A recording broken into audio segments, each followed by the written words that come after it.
ভিডিওটা ভালো লাগলে আমাদের চ্যানেলটা অবশ্যই সাবস্ক্রাইব করবে। তুমি দেখতে সুন্দর বলে অন্যকে ঘৃণা করো না, কারণ তুমি যার হাতে সৃষ্টি সেও তার হাতেই সৃষ্টি। কখনো নিজের সৌন্দর্য নিয়ে অহংকার করো না।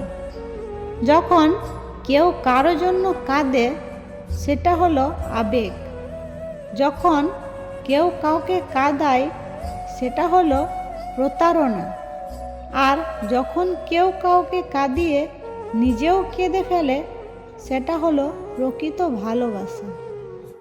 গোলাপকে ছিঁড়তে গেলে কাঁটা লাগে হাতে, মনের মানুষকে ভুলতে চাইলে ব্যথা লাগে বুকে। তাই শত কষ্টের মাঝে মনে রাখতে চাই তোমাকে।